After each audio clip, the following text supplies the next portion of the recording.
Atlantic Television Network Society Watch. The program will be ventilating societal issues, give them aggregate attention with a view to provide solutions that will benefit humanity. On today's Society Watch, we're looking at numbers of issues, starting from Enugu State.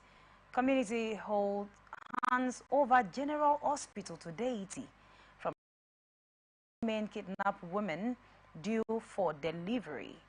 Still from Lagos, Hash Death toy surpasses 1,000 APC months. From Taraba State, Governor's appointment of mother suspects spark outrage. These are the issues we'll be looking at today. You can join us on all our media platforms: Facebook and YouTube, Atlantic Television Network, Instagram and TikTok, Atlantic TV Network 1, X Atlantic TV Net. You can also watch us live on our website, atlanticnetwork.tv. When we return from this break, I will introduce my guests for today's show. Do stay with us.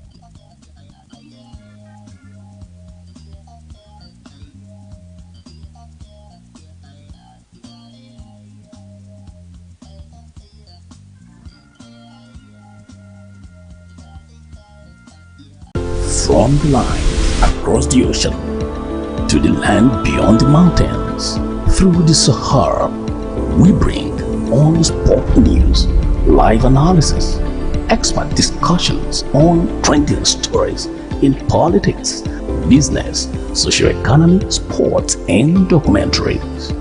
So catch all the updates on the happenings around the globe. Stay focused on the fact today.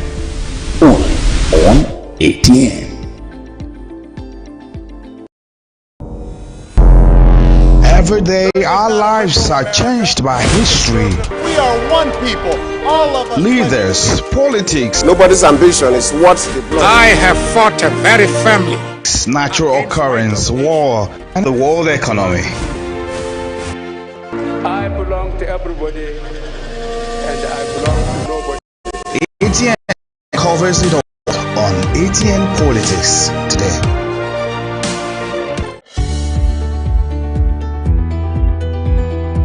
People into the country illegally. That is amazing. Honourable you human on the point of order. Honourable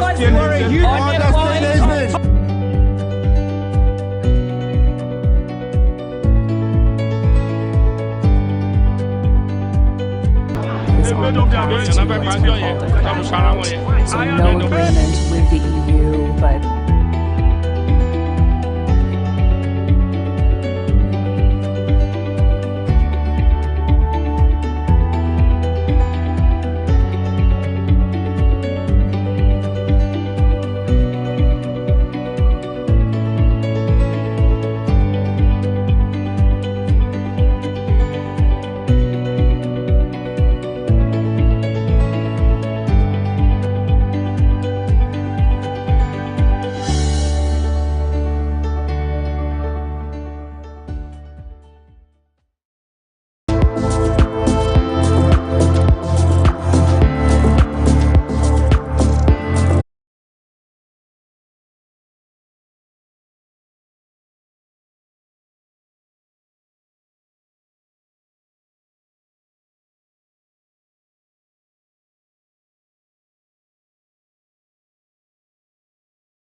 Welcome back. If you're just joining us, this is Society Watch on Atlantic Television Network, and joining me this afternoon is a lecturer from Captain Elechi Amadi Polytechnic. I'm talking about Dr. Emmanuel Weke. Good afternoon. Thank you It's for good to having have me. you. Thank you. And how are you doing today? Very well, thanks. Amazing. Yeah. All right, let's look at the first story today from Enugu State. Community handed over General Hospital to deity. Ogurunte Olu community in Igbo Eze, North Local Government area of Enugu State, has handed over a newly built General Hospital to a deity for security. The community, ATN lands, ran to a deity for others were reported missing from the hospital. In a video cited by ATN, a man who spoke on behalf of the community lamented that they were being frustrated by unknown persons stealing the equipment. He said the people here today are people of Ogurunteolu community. This is Ogurunteolu General Hospital built for us by the government. The government bought for us equipment for taking care of the sick. They brought solar battery and ambulances, TV sets, and other good things you can think of. However, those equipments can no longer be found within a short time. We are not happy about it, so we have agreed to hand over these general hospital to a deities here. Any man or woman who said he or she is not happy about this hospital and has a hand in the missing items, let the deities take care of them. Wow. Dr. Weke? Yeah. The people of Enugu State in Oguru community have handed over a general hospital that was built by the government to a deity to take care of, as in terms of security. And I'm wondering how that is going to work out. According to them, that the equipment in the hospitals are just missing and nobody knows who is behind the act. So as to that, they decided that from this moment henceforth, deity will be the security in order to catch them red-handed. And I know that of finding out the truth now. This is not the first time it's happening. People will usually bring out deities and ask every member of that community to come swear. Like if you say you are not one of the thieves, you cross this. I think it's not new especially in the southeast culture. I'm not sure it's new. That has been the way people, because I think people fear the deities more than the Almighty God, because they believe that the deity they are seeing, and they have had histories of how the deity could be, very prompt in meting out punishment to offenders. So I think that is one way that if the thieves do not return those items, it could forestall future reoccurrence. When the deity is brought by the elders and chiefs, it will now serve as a deterrent and it will show them that, look, we are serious. We are here to ensure that our property is, kept safe. But then again, why I mentioned that his response to frustration is that ordinarily these men are supposed to report to the Nigerian police. Okay. Right? Or, the invention of the local vigilante is as a result of what I should think deficient policing. So you now improvise, security improvisation. And this is also security improvisation, because at the moment that the local vigilante, the police cannot apprehend the culprit, the criminals, the people have now reverted to their old methods of doing things. But what I'm not sure, that the digital nature of the deity, the ability of the deity to fish out from any remote corner where these persons are and where they kept it. Okay. I'm sure these are some of the shortfalls of our African deities. They cannot be very specific. Okay. The priests probably will have to go learn better ways of practicing the deityship, because at this time and age, our African deities should have improved. We should. God freely gave us everything, all things. In other words, he's not asking for anything in return. And we have also heard about the history of story of our deities, like you said, that people get to fear deity more than even the Almighty God because of what they've heard and what they've seen, all right? And it seems that the deity, in the other hand, is a kind of there are gods in with small letter that does not require worship. Whether the miniature deities or the supreme deity all require. I'm just responding to what you said about they usually ask you for something in return.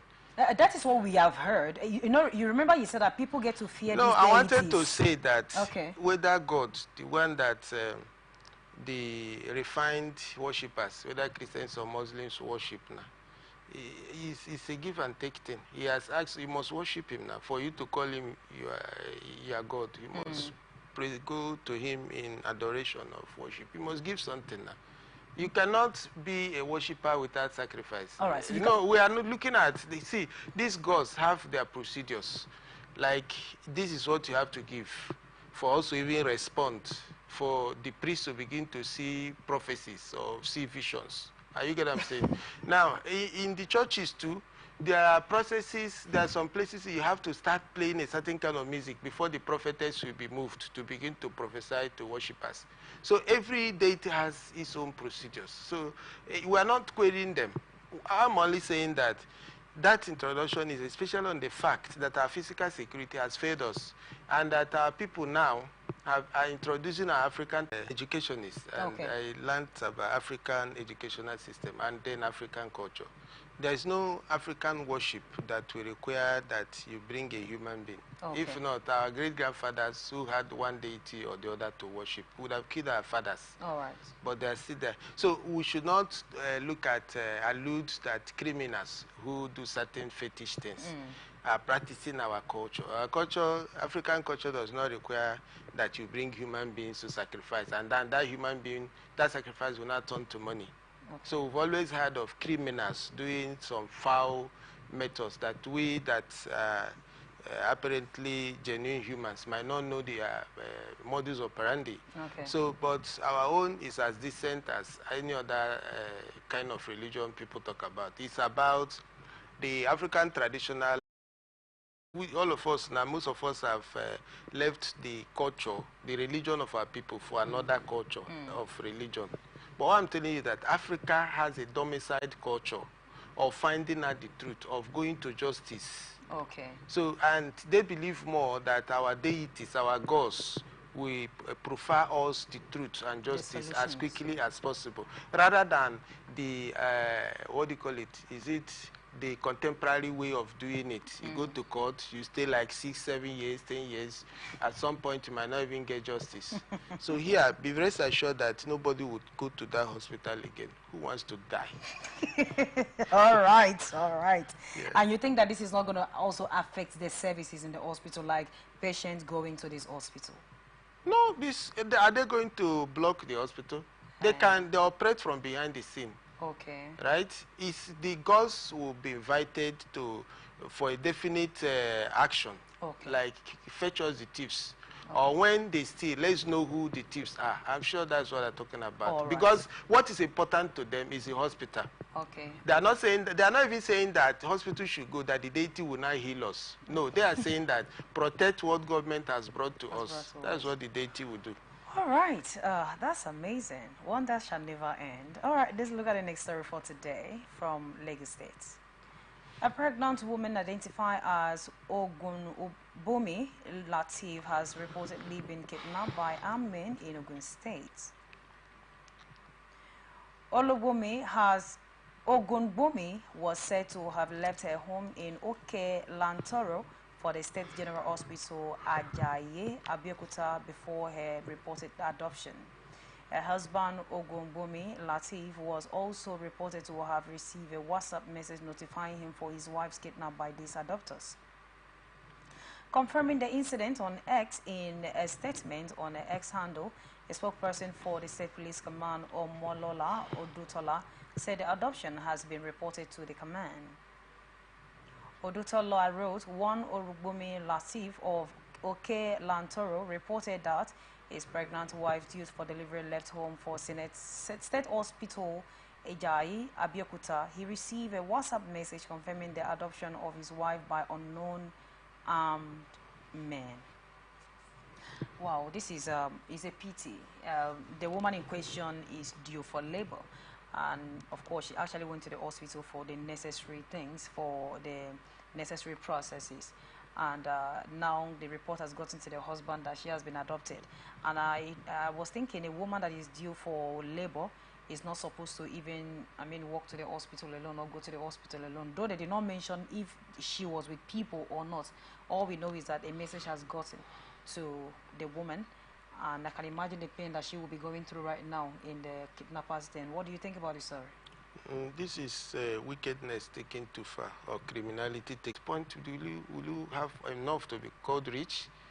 So my prayer will be that let police spread their tentacles and ensure that these criminals are caught, and probably given their pound of flesh.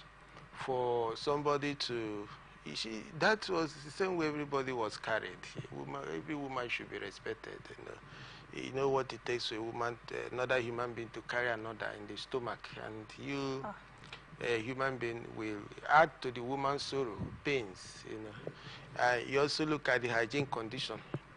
She is supposed at the period she is now to be in the hospital and then have close monitoring. They should know that 2 lives are at stake. So if anything happens to the woman, definitely the human being she is carrying will also go. So these guys are in double fold crime. We hope that the police will give us information that they've been caught, and it will give us a lot of joy. Dr. Weke, is, the issue of kidnapping, we've been hearing about it on the highway, morning, afternoon, night. They do not have a specific time again that you will say, okay, it was at night, so we couldn't see their faces. In our own case, of course, she went to the hospital in the afternoon and such happened. Is there nothing the government can do on the road to be able to identify these people? Because it's not all places you see checkpoints. It's not all places you see security personnel. And we have street poles and all of those things. Is it nothing that should be done? The point is that I've always said that if there's any way in some of these crimes, we'll be arresting government. That will give us some solace. But government is not arrestable. Do you know that government from time to time will ask people to go and queue for NIN? They bad phone numbers. Are you get what I'm saying? If you are not NIN enabled, NIN registered, and the BVN stories over time, we are thinking that by now, if any number calls you, that is a criminal, anybody, you don't need to go to, why should anybody hide his or her identity? Why should you write a letter or get police extracts to go to telecom companies to get the details of the people? And why will it take so long a time? And why shouldn't police at a district police unit have such facilities? Once you report, okay, can we have the number? Have they called you? Once you are called, you should be able to track who registered that number, the person's address. I don't know if I got what I'm saying. And if these addresses are not genuine, it means that there should be another leg to the NIN registration that we are doing. It means it's incomplete because you need to do KYC. Before you finally upload somebody or enroll the person, that is a complete enrollment. The address given by the person should be verified. You should, or probably before the enrollment, since we are in this kind of situation, let there be a next of kin, or who do you say is close to you? As you are registering, the number of the person has to also be tracked. You call the person to make sure that that means it should take a longer period than we see it. It should be longer than 5 minutes then. It should take days. Let's take it that they've done this first phase. Let the second phase be address know your customer or verification exercise. If you drop a number, anybody should be able to look at this number, where the person comes from, his face. You ask people for mother's maiden name. It's not for fun. You should be able to track who this person's parents are. Where is he coming from? Where is your permanent home address? Not where you live now. Where you'll be buried as an African when you die. That is your permanent home address. Are you get what I'm saying? Now, let's have all those details. But you see where after the man-hour loss, the economic loss it costs people. to go queue for NIN. And I'm still wondering, what is it about? Like, you cannot, a criminal, you know, kidnap somebody, you have to go through hell to track the person. Sometimes they even give you a account number or ask you where to drop it. You are communicating with them. What is the role of the telecom companies and security services? It shouldn't there be a collaboration? This is what I keep asking. Like, if government is arrestable, like when it happens like this, you say, government, look, where are they? Where does arrest you people? I don't know, because it doesn't seem to me that... to be on their toe, right? I wonder, like, somebody is calling you. If you don't, we are killing this person now. If you've not been involved, if you have not been a victim of kidnapping before, you will not know. You know, like, if your own relative, somebody close to you is kidnapped, you also kidnapped. You are emotionally lost. You are not present. You are gone until the person comes back. So what they are called, the emotional trauma they cause to the people that are holding and the relatives, the lover, what do you call it, caregivers or relatives, or however you may put it, of these individuals, of the victims, you can't estimate it. So government has to come in. Like, we should have a government that is working. Don't you think about these kind of things? Wow. Like, you talk about, okay, the name units. Are you getting what I'm saying? What are they doing? I don't understand. Now, they said NIN registration. They barred my line the other time. Now when I said, okay, I'm here now. People should unban me. They now ask questions, that I gave them. He said, is that all? Is that all now? Do you understand? So I can also get another number. I register it and write another address. Maybe an address that is not in existence. I don't know if I get what I'm saying. Like, I live in Medugri, number 7 Sambisa Street. It's an address. Anybody records it. Then tomorrow there is a call from that line. You now dial it. Number 7 Sambisa. No, be me avec. Sambisa Street. It's at that point the person will begin to look at the nature of that address. I don't know if I get what I'm saying. Yeah. So what exactly are we doing? If we do not have address verification, the staff of NIN should be community members. The budget for NINs it should be very huge. Yeah. Chiefs should be involved. Which community are you from? Chiefs have to verify. Even if they don't have to go there, we've not. As you bring the directory of whoever, however they want to do it, they want to digitalize it, all the first class, however chief want to decentralize it to his people. I'm talking about permanent home address, not city. You please, can we get these persons verified? They said they are coming from a domain. That's the only thing that will go a long way in reducing crime. The thing is, if they are using falsified addresses. If I'm from community Z, and then I'm bringing people from Anambra State to come and work as people checkmating the NIN in that community, I might give them a false address they will not know. But if I'm from a community, like I'm from this community, and then I am a staff, and you give me a particular address, I will ask you where is that one, because I don't know. That's what I'm saying. So there should be another leg to it. I understand. That address, there are people there. There are the aborigines who call it. All right. You know, the owners of the land. They have to verify either through the chief or whoever that can see this. And that person will put his blood on paper. Like, you know that you are the one verifying that this person comes from your domain. No? All right. Are you get what I'm saying? Yeah, we'll just go on a very short break now. And then when we return, we'll look at the rest of the stories. This is Society Watch on Atlantic Television Network. See you soon.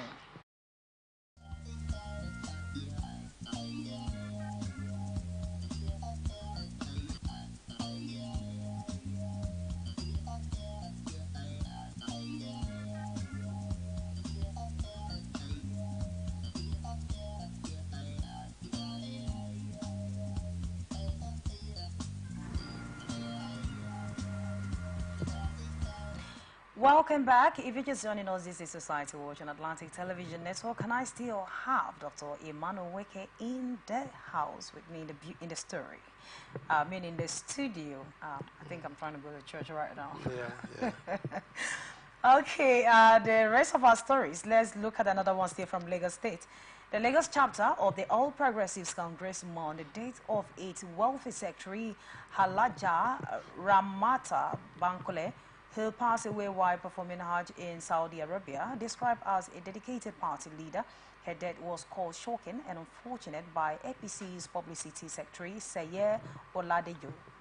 This year's Hajj has been over 1,000 days, many due to extreme heat and temperature reaching 51.8 degrees Celsius in Mecca.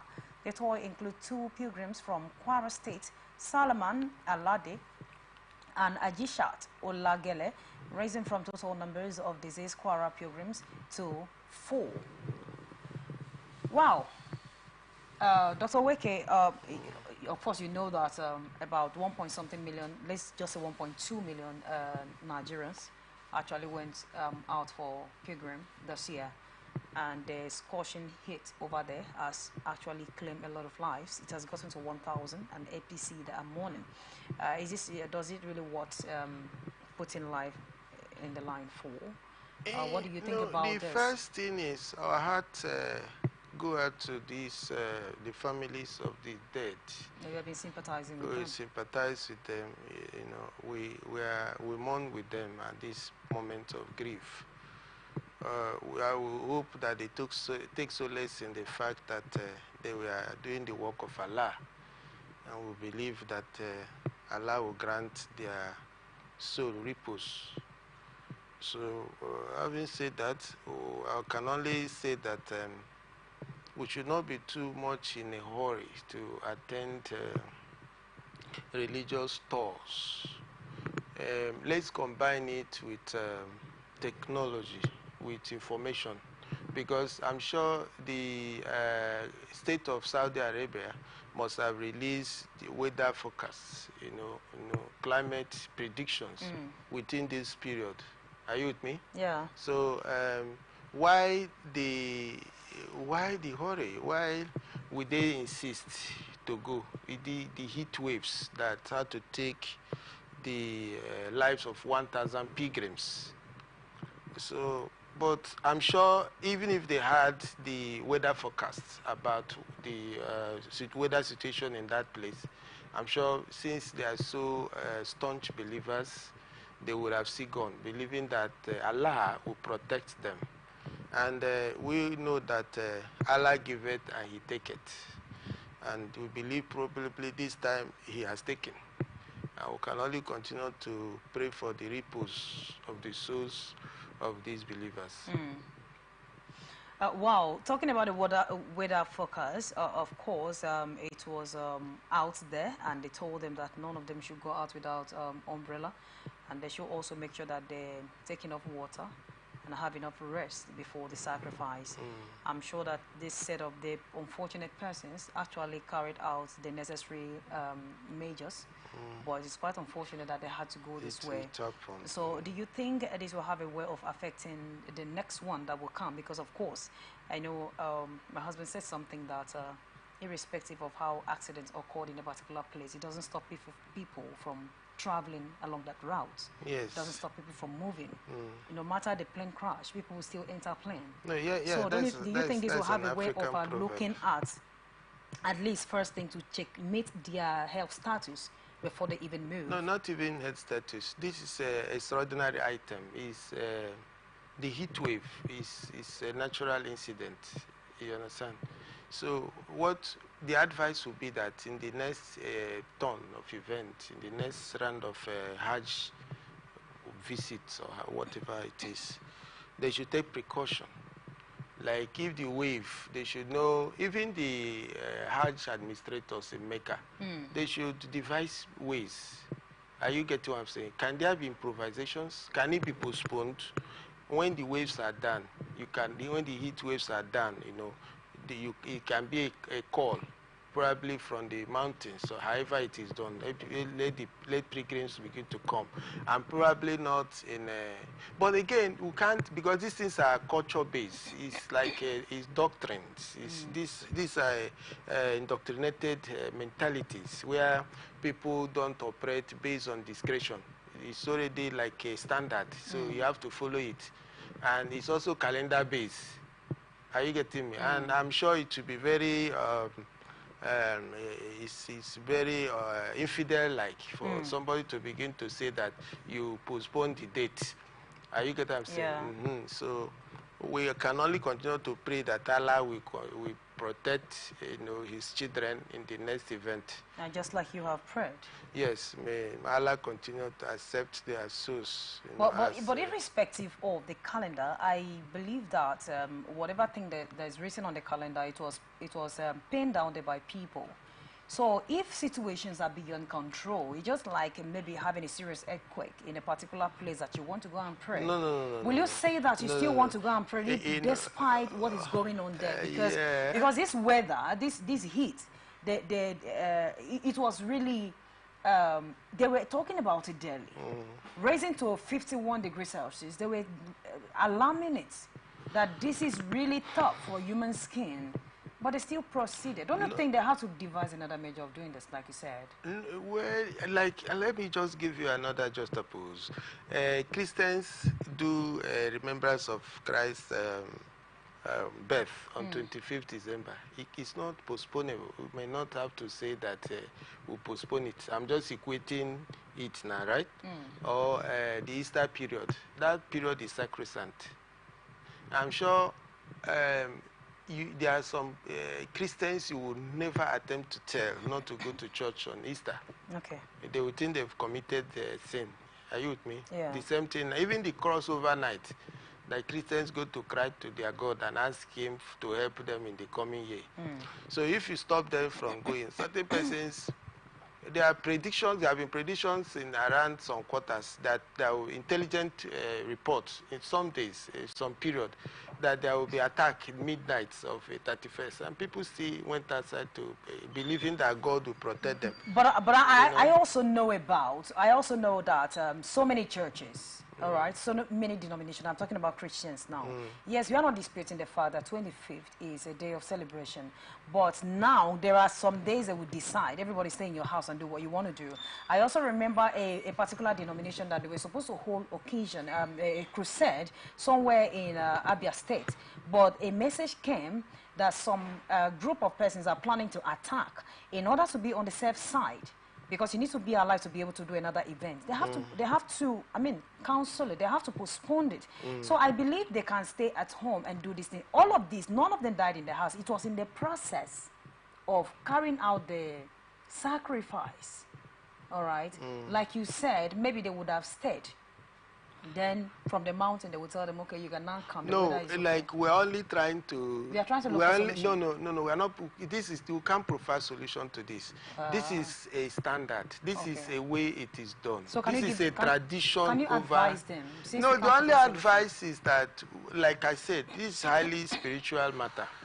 We can only Allah knows why this heat wave came within this period. Okay. We can only continue to seek for Allah's mercy. Exactly. Maybe in the next Hajj, there could be a minimal weather harshness, if it must be. We can only continue to pray. This could also be another way of Allah harvesting scent. Who can query Him?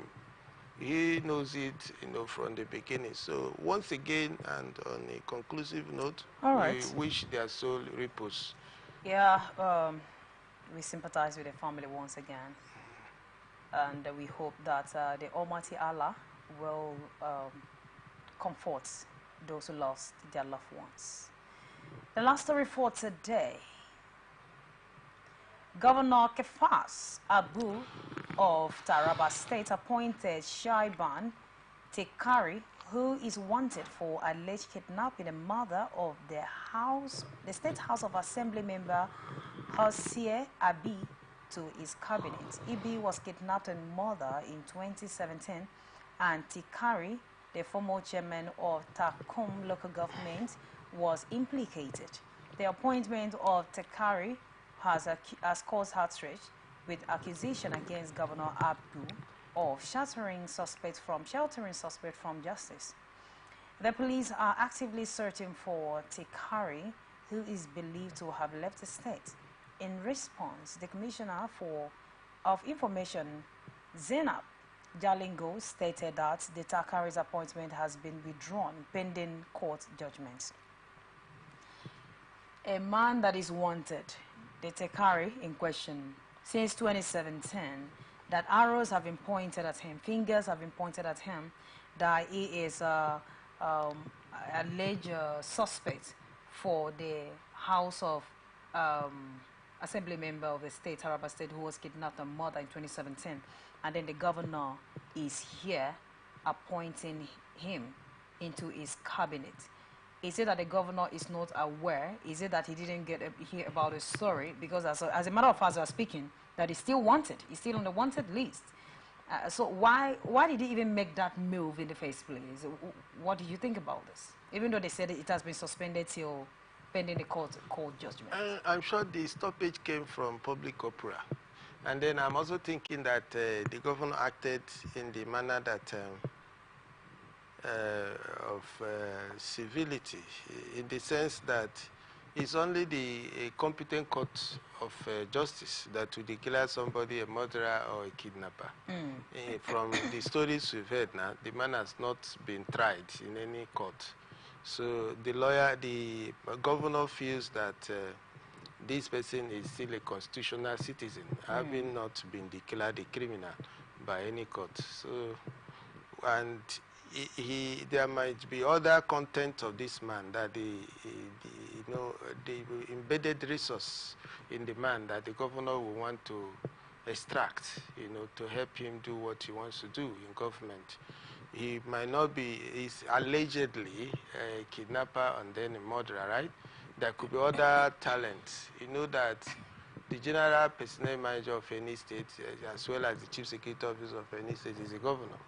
So if he is talent hunting, trying to find out who will do one or two something for him in the government house, he ran into this talent and he wants to use it. Ran into the talent? No. The Takari of in question, like it is stated no, here, everything about Tikari or Takari might not all be bad.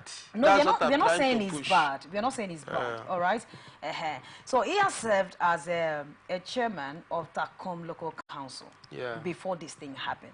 And since 2017, he has been on the wanted list. And he didn't come out to clear his name. There was no time that this man has been found.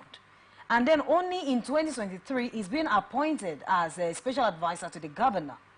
And even at that, he didn't come out. It's from the name that people know. This is a person that has been wanted. So why didn't the governor say you have been wanted for months or for years? So I think you should come and defend yourself. And even as we speak, he's still on the hideout. No, well, the thing is that I'm thinking that this particular governor is a listening one. Oh. Because the appointment has been put on hold. Yeah. It's possible that as soon as he heard, like I said, there must be other motivations that warranted him to appoint this guy. Are you get what I'm saying? Now that people have pointed it to him, that this, because governors have very busy schedule. He might not have even remembered that this guy is on the wanted list. He will quickly have you do this. Probably a political advisor. Are you getting me? On local government affairs. Okay. So, and he was a former local government chairman. He feels he can do well there. Are you getting what I'm saying? He could also be a special advisor on security. Are you getting me? Nobody knows what portfolio that was to be handed over to him based on what the governor thinks about him. But now that the public opinion has overwhelmed disappointment, so he stepped down. So on that note, we can only say that for the governor not to continue in appointing a suspect, according to the Nigerian police, into his government, is kudos to him. And I think we have to leave it there, because no court has come to say that this man is a murderer. But you know that before some of this appointment, when you read about it, you will see some person has served as this, has done this, has done that, and has done that. How can just one thing overshadow all the good thing that he has done? At least if you want to talk about one of our ministers that has done a lot of projects in his a former governor that did a lot of projects in his states. No matter no matter how people are pointing fingers, you will see that it's 50-50. About 50 are saying this man is because he did this. And then this other 50 are saying this man is not good because he did this, despite the good works. But in Tikari, there is nothing like that. A lot of persons are pointing that this person is a criminal, has been on the wanted list. I mean, since 2017, someone has been running. I know you say we should leave it there, but I don't think that there is... No, you mentioned 50-50. There is no. See, let me tell you something. In this life, if you pick a quarrel with anybody now, okay, let me say it myself, and you say, hey, don't mind him. Emmanuel is pregnant. He's a man, but he's pregnant. People, you will still have supporters. Laws that look, this man is a criminal. Don't have anything to do with him. So the only